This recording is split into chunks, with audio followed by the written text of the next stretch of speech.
Hello everyone, मेरा नाम मधु कुमारी है और मैं अभी एम्स से बीएससी नर्सिंग कर रही हूँ। तो आप सभी का मेरे चैनल या एम्स इनसाइट पर स्वागत है। जैसा कि आप लोगों ने वीडियो का थंबनेल देख ही लिया होगा कि इस वीडियो के थ्रू मैं आपको एम्स बीएससी नर्सिंग से रिलेटेड 3 मेन पॉइंट्स क्लियर करने वाली हूँ। That is exam level, competition और साथ ही साथ सिलेबस कि हमारा सिलेबस क्या होने वाला है, हमारा एग्जाम पैटर्न कैसा होगा और इसका कॉम्पिटिशन इसमें कितना है। ठीक है, तो सबसे पहले मैं आपको एक बात बताना चाहती हूँ कि मैं अभी खुद एम्स से बीएससी नर्सिंग कर रही हूँ।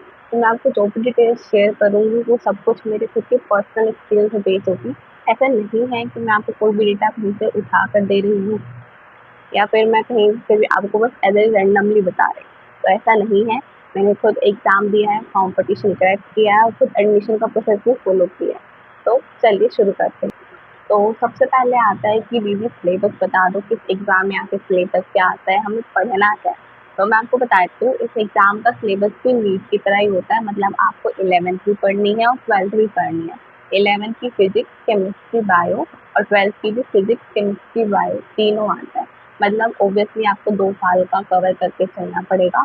इसका सिलेबस भी काफ़ी वास्ट होता है, जैसे नीट का होता है। तो इसीलिए आपको कहीं न कहीं प्रिपरेशन स्टार्टिंग से करनी पड़ेगी और अच्छे से करनी पड़ेगी। अच्छा, एक चीज़ और, इसमें हमारे पास फिजिक्स, केमिस्ट्री, बायो के अलावा एक जीके का पोर्शन भी इंक्लूड हो जाता है।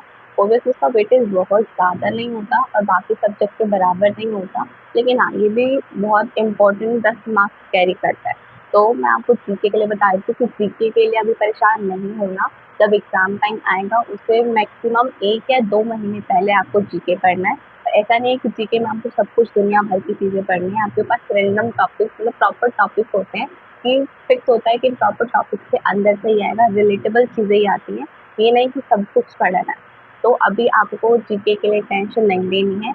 अभी आपको सिर्फ major subject physics, chemistry, bio के ऊपर फोकस करना है और जीके को आपको लास्ट के 1 या 2 मंथ में कवर करना है। उसमें भी क्या पढ़ना है, कैसे पढ़ना है, वो मैं आपको बताऊँगी। एक चीज़ और जो मैं आपको कहीं न कहीं पर्सनली बताना चाहती हूँ कि नीट में तो ऐसा नहीं होता, बट एम्स बीएससी नर्सिंग के एग्ज़ामिनेशन में देखा गया है कि जनरली 11th और 12th में जो 12th का कंटेंट होता है, जो 12th का सिलेबस या 12th के जो क्वेश्चंस आते हैं, वो 11th के कंपैरिज़न में ज़्यादा होते हैं। बहुत ज़्यादा नहीं होते, थोड़े ज़्यादा होते हैं। जैसे 55:45 का रेशियो होता है या फिर 60:40 का रेशियो भी होता है। जैसे जनरली इसका 2025 के एग्ज़ाम में 12th का वेटेज काफ़ी ज़्यादा था एज़ कम्पेयर टू 11, मतलब ऑलमोस्ट 60-40 का रेशियो था इसका। लास्ट ईयर भी 55% 12th की और 45% 11। तो जनरली इस एग्ज़ाम में देखा गया है कि 12th की वेटेज ज़्यादा होती है। तो अगर आप पहले करना चाहते हैं तो अपने 12th के ऊपर ज़्यादा फोकस कीजिएगा। ऐसा हम जानते भी कि कहीं न कहीं जो 12th का पोर्शन है वो 11th से ईज़ी भी है। ठीक है? तो ये चीज़ मैं आपको पर्सनली मैं बताना चाहती हूँ। ओके, तो आई होप कि आप लोगों को इतना अभी तक क्लियर होगा। मैं आपको बाद में एक रिकैप भी दे दूँगी, डोंट वरी। तो जो नेक्स्ट थिंग आती है वो है एग्ज़ाम पैटर्न। दीदी एग्ज़ाम कैसा आता है?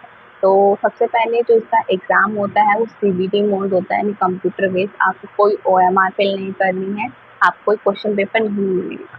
ठीक है? तो आपको नॉर्मल कंप्यूटर दिया जाएगा, उसके ऊपर क्वेश्चन होंगे, 4 ऑप्शन होंगे, उसमें आपको टिक करना है माउस के थ्रू। और आपको रबर के लिए पेन पेपर देते हैं वो लोग। तो ये जो पूरा कंप्यूटर है वो सीबीटी बेस्ड है। इसके बाद आता है एग्ज़ाम के जो क्वेश्चंस होते हैं वो नंबर ऑफ क्वेश्चंस 100 है, मतलब आपके पास टोटल 100 क्वेश्चंस आते हैं और जो पेपर है वो प्रॉपर्ली 2 आवर्स का होता है। मीन्स आपको 100 क्वेश्चन अटेम्प्ट करने के लिए 120 मिनट्स दिए जाते हैं। ठीक है? अच्छा, इसके ऊपर अब 100 क्वेश्चन में से जो 30 क्वेश्चन है वो फिजिक्स के होते हैं, 30 केमिस्ट्री के होते हैं और 30 बायोलॉजी के होते हैं। 90 क्वेश्चन हो गए और जो बाकी के 10 मार्क्स बच गए वो बेसिकली जीके में जाते हैं, मतलब आपके 10 क्वेश्चन जीके के होते हैं। अब जनरली से मार्किंग पैटर्न कुछ ऐसा होता है कि अगर आप एक क्वेश्चन सही करेंगे तो आपको +1 मिलेगा और वहीं पे अगर आप एक क्वेश्चन गलत कर देते हैं तो जो आपके मार्क्स बन जाएगा उसमें से -1/3 डिडक्ट हो जाएगा, मतलब 1/3 डिडक्ट हो जाएगा। इसकी जो नेगेटिव मार्किंग जो है वो 1/3 की होती है। तो इसकी मार्किंग स्कीम सही करने पे +1 और गलत करने पर -1/3 होती है। तो कहीं न कहीं मुझे इस एग्ज़ाम की ये चीज़ बहुत अच्छी लगती है कि ये एग्ज़ाम बहुत ज़्यादा लेंथी नहीं होता। आपको 100 क्वेश्चन सॉल्व करने होते हैं, उसके लिए आपको 120 मिनट दिया जाता है। तो नेक्स्ट चलते हैं कि कंपटीशन की। दीदी आप कंपटीशन के बारे में बता दो कि क्या इसमें बहुत ज़्यादा कंपटीशन है या इसमें कंपटीशन कम है। तो अगर मैं बताऊं तो इसमें कंपटीशन अगर ज़्यादा नहीं है तो कम भी नहीं है। मैं आपको डेटा देती हूँ कि एम्स में 2025 में हमारे पास ऑलमोस्ट 1290 सीट थी, मतलब अराउंड मान के चले तो 1300 सीट थी। और 1300 सीट के लिए कितने बच्चों ने एग्जाम में रजिस्टर किया था, दैट इज 1 लाख। हमारे पास एग्जैक्ट डेटा भी नहीं है प्रॉपर, लेकिन कई जगह से सुनने के लिए आया था कि 1 लाख, क्योंकि देखो एम्स है वो अपना प्रॉपर डेटा कभी रिवील नहीं करता है। तो हम लोग एक एस्टिमेट लगा के चल सकते हैं। तो एस्टिमेशन ये थी कि कहीं ना कहीं 1 लाख बच्चों ने, 1 लाख प्लस हो सकते हैं, उससे कम नहीं होंगे। तो 1 लाख बच्चों ने एग्जाम के लिए जो है फॉर्म भरे थे, और कहीं ना कहीं जो 1 लाख बच्चे हैं वो 1300 सीट के लिए फाइट कर रहे थे। तो आप समझ ही गए हो कि कॉम्पिटिशन इसमें भी ज़्यादा है बाकी एग्जाम के चलते। उसमें क्योंकि सीट लिमिटेड ही हमारे पास जस्ट 1290 सीट्स है। आगे आने वाले टाइम में नंबर ऑफ सीट इंक्रीज होगी, डोंट वरी, लेकिन बहुत ज़्यादा नहीं होंगी, कुछ मिनिमल इंक्रीज ही होगा।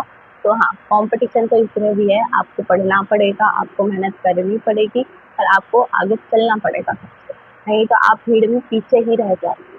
ओके, तो मैं आपको फटाफट एक छोटा सा रिकैप दे देती हूँ कि इस पूरे वीडियो में हमने क्या सीखा और क्या जाना। तो सबसे पहले आता है हमारा एग्जाम सिलेबस। हमने एग्जाम सिलेबस में देखा कि आपके पास 11th और 12th दोनों आती है। 11th में फिजिक्स केमिस्ट्री बायो, 12th की फिजिक्स केमिस्ट्री बायो आपको सब कुछ पढ़नी है। साथ में इसमें जीके का छोटा सा पोर्शन इंक्लूड हो जाता है, जो कि वेटेज रखता है 10 मार्क्स का। लेकिन जीके अभी नहीं पढ़नी है, जीके पढ़ेंगे लास्ट में, एकदम 1 या 2 महीने पहले। कहाँ से पढ़ना है, कैसे पढ़ना है, वो मैं आपको आने वाली वीडियो में बता दूंगी। उसके बारे में हमने देखा एग्जाम पैटर्न की। एग्जाम पैटर्न कैसा होता है, आपके पास 100 क्वेश्चन होते हैं, 120 मिनट्स होता है। 30 फिजिक्स के क्वेश्चन, 30 केमिस्ट्री के क्वेश्चन, 30 बायो के क्वेश्चन, और 10 जो है आपके जीके के क्वेश्चन आते हैं। एग्जाम सीबीटी मोड होता है, ऑब्जेक्टिव क्वेश्चन होता है, लिखना कुछ नहीं है, आपको रफ पेपर और पेन दे जाता है नॉर्मल कैलकुलेशन वगैरह करने के लिए, और आपको कंप्यूटर में ही टिक करना होता है। ठीक है, उसके बाद हमने कंपटीशन देखा कि हाँ कंपटीशन इसमें भी है, नो डाउट। आपको स्टार्टिंग से मेहनत करनी पड़ेगी और स्टार्टिंग से सबसे आगे चलना पड़ेगा। एक चीज़ जो थोड़ा-सा मैं आप लोगों को क्लैरिफ़ाई करना चाहती हूँ, जैसे कि आपने देखा कि जो वीडियो है इन सीबीएसई नर्सिंग एग्ज़ामिनेशन की, उसमें मैंने कुछ 3 टॉपिक अभी इंक्लूड किए हैं, क्योंकि ये जो एग्ज़ामिनेशन है वो अपने आप में बहुत बड़ा है, इसमें बहुत सारी चीज़ें आती हैं। बच्चों के अलग-अलग डाउट आ सकते हैं। कोई बोलेगा दीदी फीस का बताओ, यहाँ पे फीस कितनी होती है, कोई स्टाइपेंड पूछेगा, कोई पूछेगा कट ऑफ कितनी जाती है, फिर कोई पूछेगा कैसे स्टेट कोटा होता है या फिर ऑल इंडिया कोटा होता है। तो इसमें बहुत सारी चीज़ें हैं, तो इसमें हम बता सकते हैं, तो बच्चों के डाउट हो सकते हैं। तो कहीं न कहीं इसी चीज़ को ध्यान में रखते हुए जो वीडियोज़ है वो मैंने छोटी-छोटी करके बनाई है, ताकि आप लोगों के सारे डाउट क्लियर भी हो जाए, और साथ ही साथ आपका जो है कोई क्वेश्चन ना छूटे, और मैं सारी चीज़ें अपनी तरफ से भी क्लैरिफ़ाई कर दूँ। स्टिल अगर आप लोगों को कोई डाउट होता है तो आप लोग मुझसे कमेंट में फ्रीली पूछ सकते हैं कभी भी। तो आज के लिए इतना ही, मिलते हैं अगली वीडियो में। तब तक के लिए अगर वीडियो अच्छी लगी हो, इन्फॉर्मेटिव लगी हो, तो वीडियो को लाइक कीजिएगा। कोई क्वेश्चन स्टिल रह गया हो या फिर कोई आपको सजेशन देना हो, देन कमेंट बॉक्स हमेशा आपके लिए खुला है। और मिलते हैं अगले वीडियो में, तब तक के लिए पढ़ते रहें, मेहनत करते रहें। All the best.